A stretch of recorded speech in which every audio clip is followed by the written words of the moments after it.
Hello guys, আমরা সোচে এসেছিলাম, অনেক আশা করি কি খুব ভালো লাগবে। চিড়িয়াখানার নাম মানে দারুণ, চিড়িয়া মিরিয়া হবে, আরও পাখি টাখি মেলে কিছু হবে, কিন্তু এটা এসে দেখুন একদম বেকার, কিচ্ছু নেই। দু চারটা খালি হরিং আহে, সে ফের লম্বা সফর মোটামুটি 10 কিলোমিটার হয়ে যাবে। पैदल যেতে হয়েছে, ট্যাক্সি ম্যাক্সির কোনো চক্কর নেই।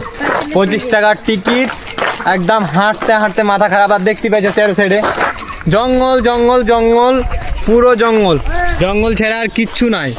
কিন্তু আসবা, তোমার যদি মন হয় জঙ্গল ঘোরা তো আসবা, কিন্তু হরিং দেখার ইচ্ছাতে আসলে আসতে হবে না। আর চিড়িয়াখানা যদি সোচে আসো তাও আসতে হবে না। তোমার যদি জঙ্গল দেখার মন হয় তাহলে আসবা, খুব ভালো লাগবে।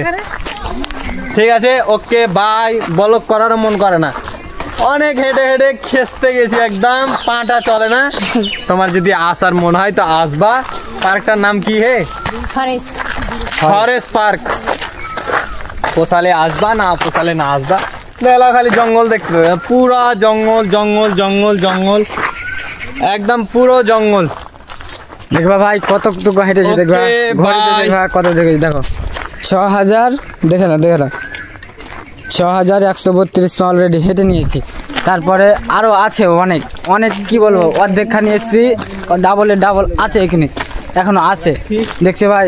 আর 25 টাকা করে নিয়েছে, কিন্তু কি বলবো ভাই, কিন্তু একটুকু ভালো হলো জানো, শুধু হাঁটাটাই বেকার হয়ে গেল, আর কিছু বলার নাই। এরকম দেখছো শুধু জঙ্গল। হ্যাঁ, এটাই ভালো লাগছে। হ্যাঁ, শান্ত জায়গাটা একদম থাকতে আলাদা লেভেলের একটু ভালো লাগছে।